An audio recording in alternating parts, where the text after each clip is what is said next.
السلام لكم الحبايب وأنا أشكركم لدعوتكم وأنا مبسوط قوي not avi by the way for any Egyptians who might be here.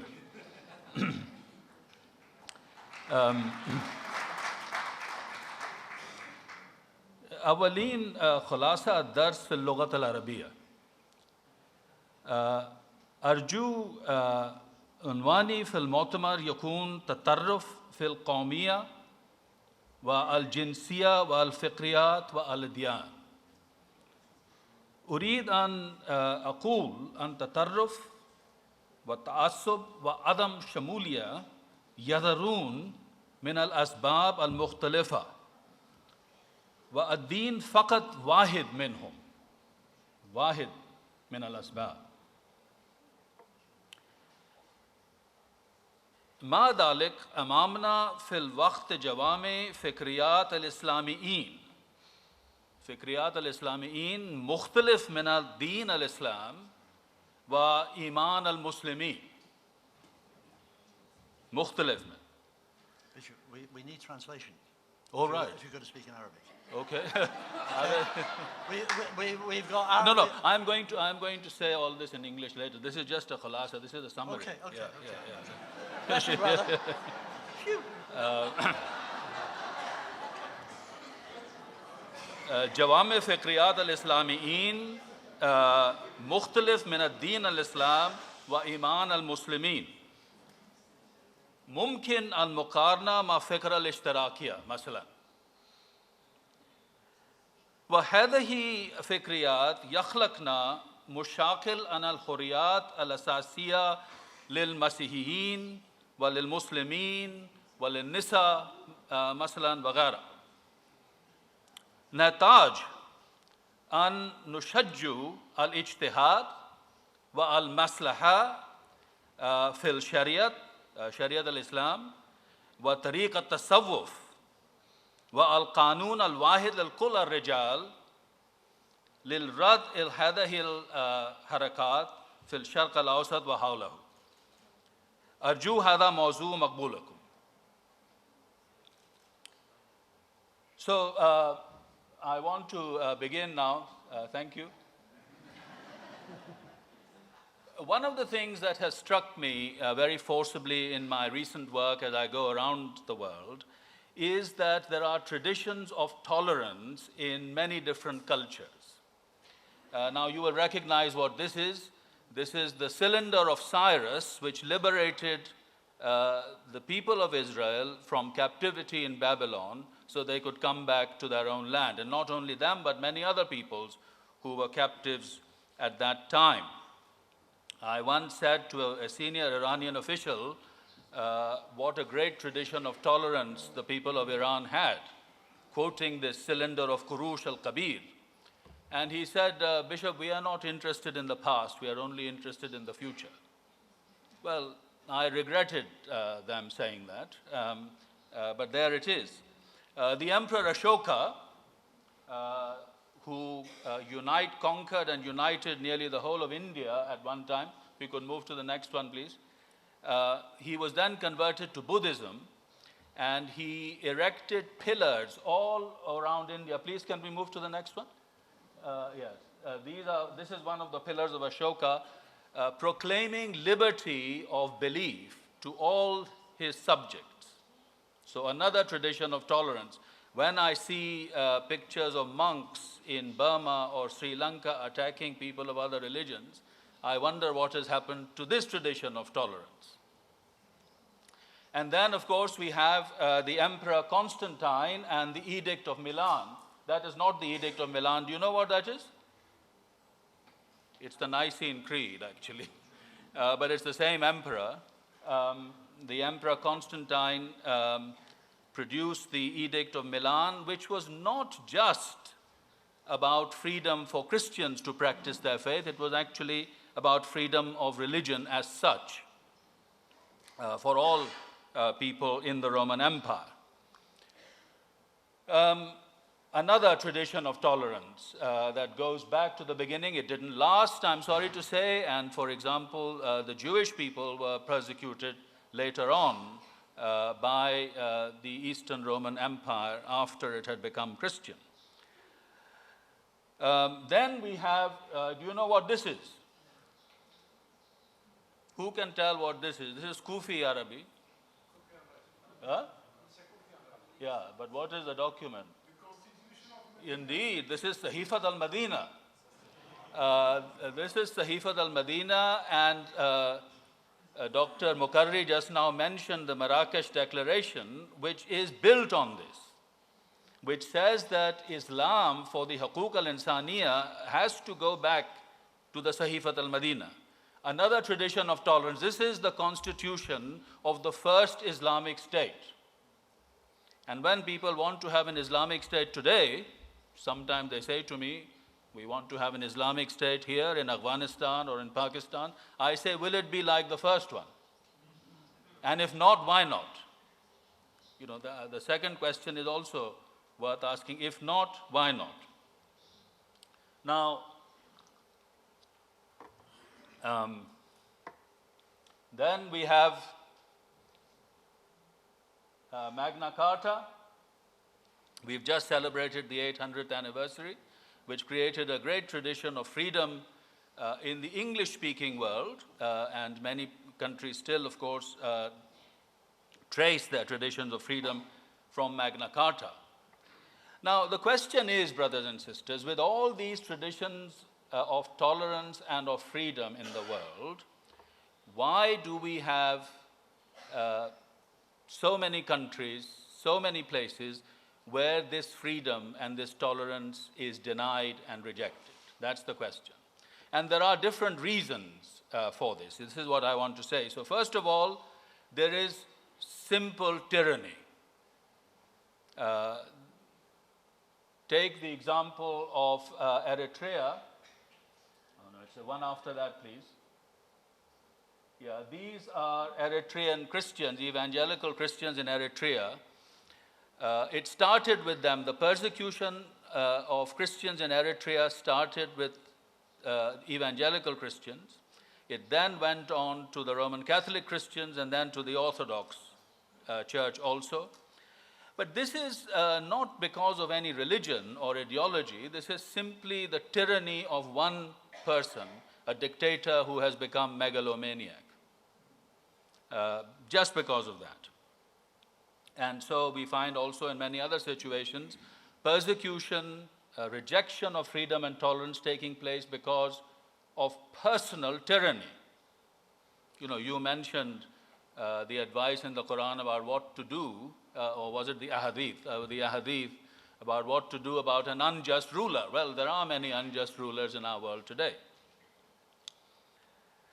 Secondly, there is still a rejection of freedom, of tolerance, because of the ideology of Marxism, Fikr al-Ishtirakiyya, which I mentioned just now.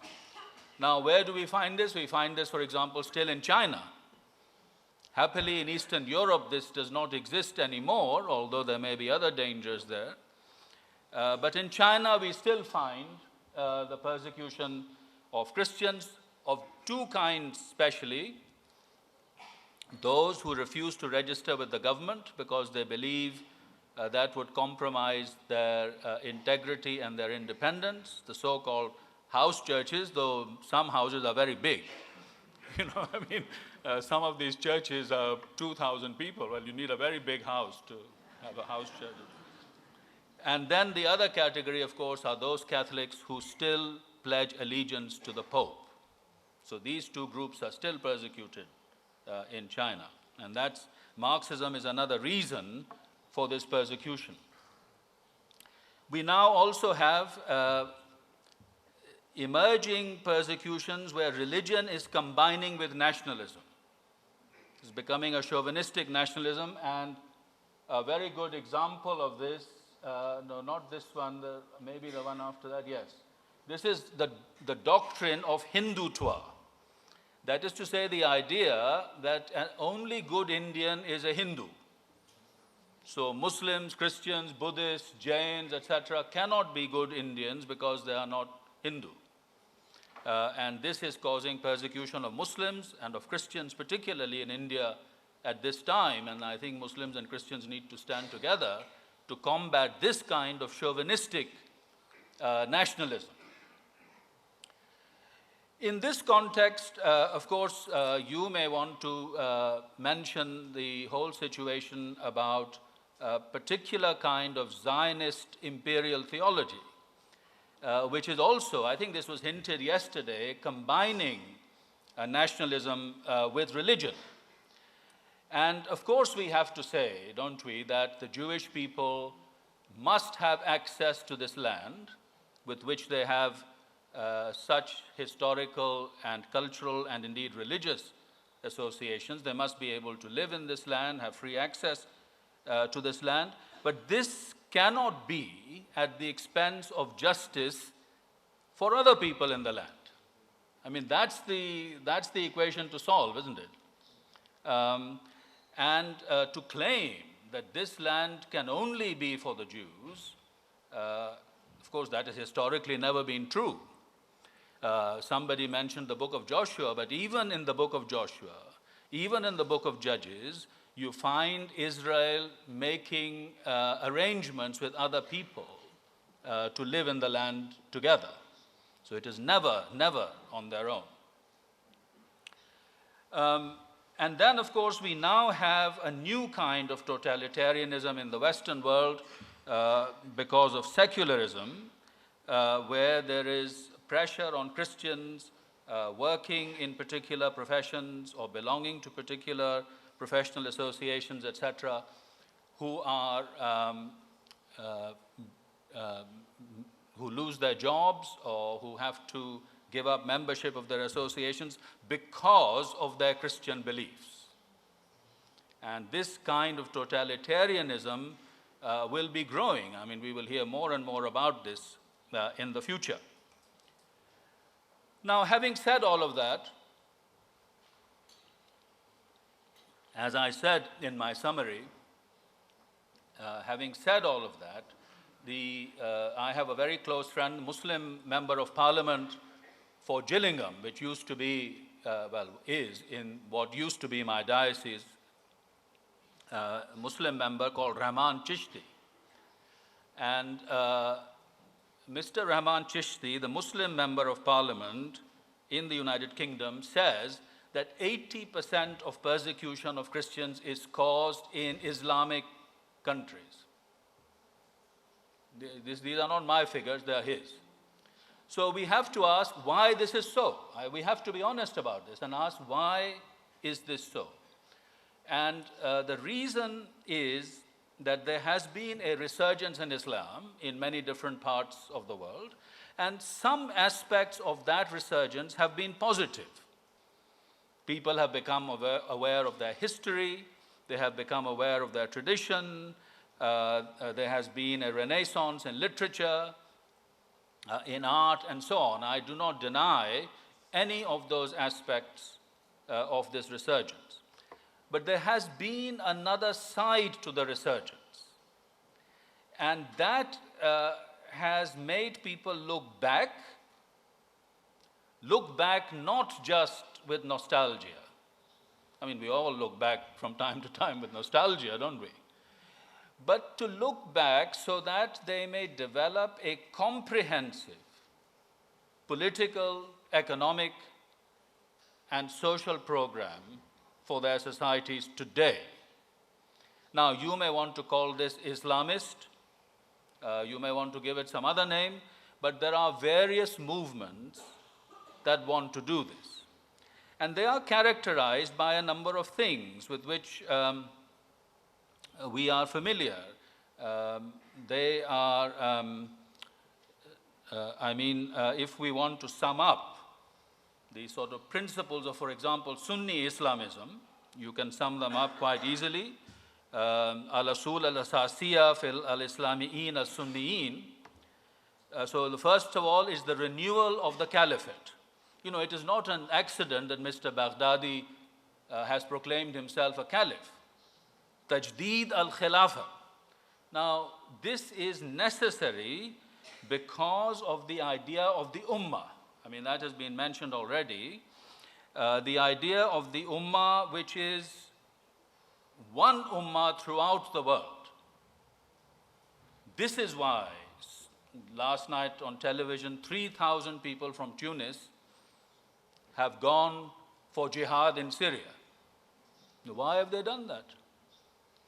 More than 1,000 people from Britain have gone for jihad in Syria, and so on. This is because the Khalifa is necessary to unite the Ummah. This is not a new idea. I mean, this is a classical idea which is now being used to forge a different kind of Islamic understanding. Then there is the question of the enforcement of Sharia. Nafaz al-Sharia al-Qul al-Sha'u. Nobody is exempt in different ways from this enforcement of Sharia as understood by the Islamists. You know, this is why I said we need ijtihad and maslahah in the understanding of Sharia itself. I'll come back to that in one moment. And then the enforcement of Sharia results in the demand for the return of the dhimma. You see, irja ad-dhimma lil ghair muslimin. Now, I was a great admirer of Pope Shenouda, the late patriarch of the Coptic Church in Egypt.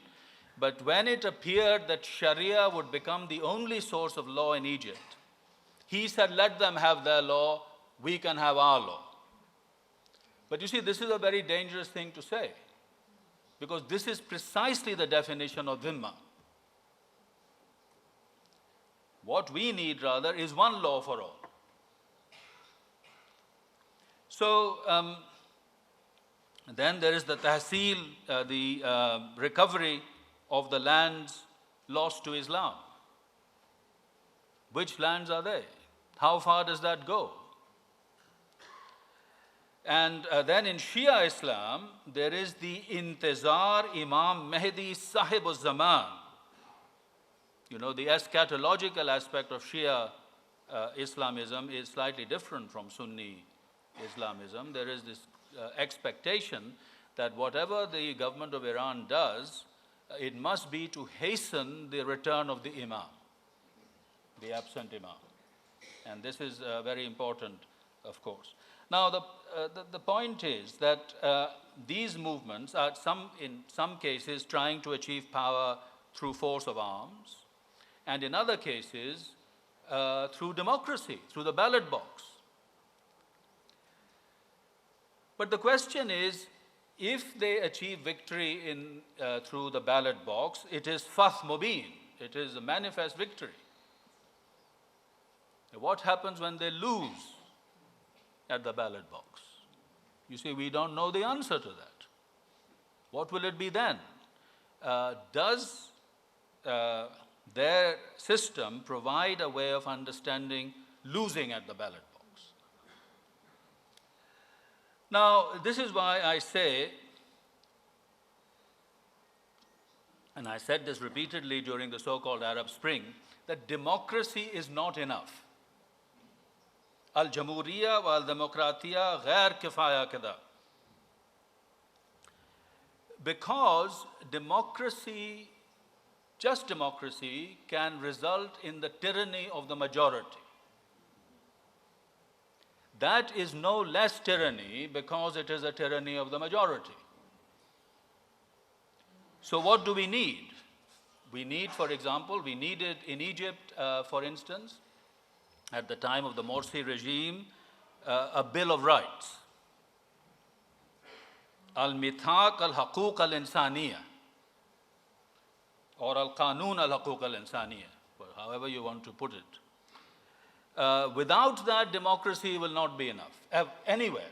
This is also true of the Western world, by the way.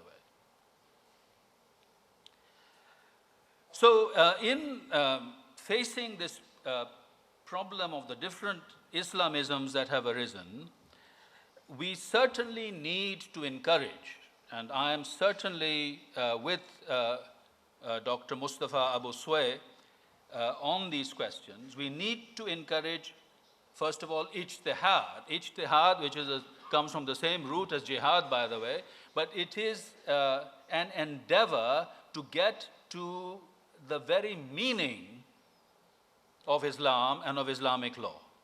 Not just its provisions, but what actually is meant. What are the basic reasons for having Islamic law?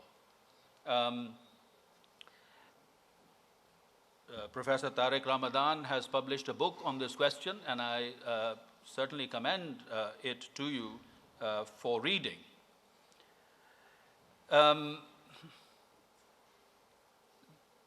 Not only ijtihad, I mean, ijtihad is a fundamental activity, but I think in the administration of Sharia, the concept of maslaha is even more important, where the judge decides to limit or to extend the application of a particular law, keeping in view the welfare of the community. This is a very important principle, of course. I have for a very long time been interested in tasawwuf, in Islamic mysticism, because, of course, there have been historical links between Islamic and Christian mysticism, and also Jewish mysticism for many hundreds of years. And tasawwuf is a neglected aspect of Islam these days. Of course, the Islamists want to exterminate it altogether. But it is a very hopeful one, because Christians certainly will empathize with the desire among Sufis for a close relationship with Allah, with God. Of course, Christians will be bound to say in their dialogue with Sufis how they experience a personal relationship with God. I'm sorry these days that in many international conferences we don't hear the Sufi voice because it is drowned out by other concerns and other points of view. So there are certain things that we can encourage Muslim brothers and sisters to do, and many things, of course, that they can encourage us to do. Whatever the kind of situation where there is a denial of tolerance and of freedom, there are certain steps to be taken, and I will end with this. First of all, I think it is very important for every country to think about a Bill of Rights. A Bill of Rights that guarantees the equality of all under the law. Equality of all under the law, one law for all. Mawatniya, I mean, this is a very important point that the Marrakesh Declaration has mentioned, that non-Muslims are not subjects, they are fellow citizens. The idea of a common citizenship.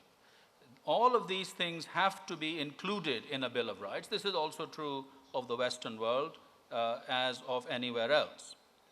Secondly, in some parts of the world, we need an international force for some time to guarantee the safety of minorities like Christians and Yazidis. I was in Iraq recently, and many of the Christians who have been forcibly expelled by Daesh from the plains of Nineveh will not go back.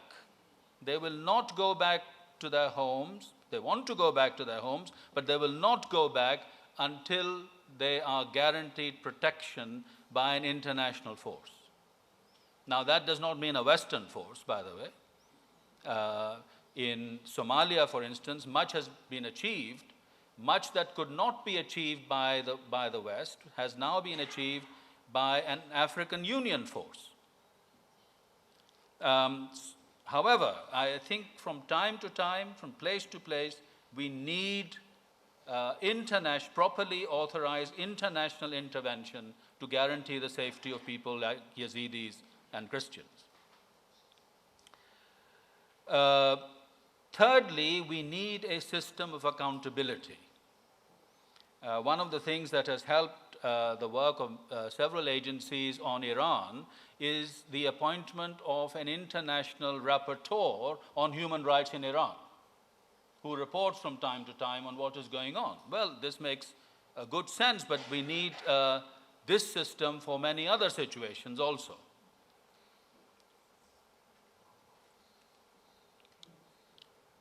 Then, of course, if you have a system of accountability, then the vexed question of sanctions arises.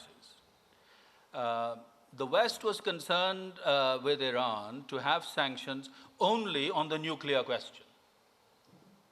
Okay, that may or may not have been justified. That is not my problem. I mean, they claim they have solved the problem. But in fact, the problem about fundamental human freedoms in Iran has not been solved. It is as serious as ever.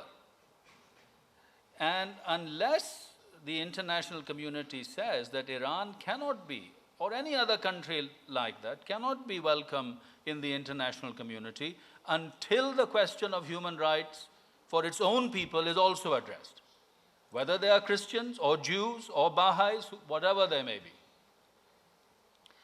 So, brothers and sisters, there are many different reasons today for extremism. Some have to do only with personal tyranny of a madman somewhere. Some have to do with a particular ideology like Marxism. Some have to do with nationalism gone wrong. But some do have to do with these ideologies that call themselves Islamist. I am not a Muslim. It is for Muslims to say to what extent these are distortions of Islam. But we certainly need to deal with them on the ground and also internationally. Thank you very much indeed.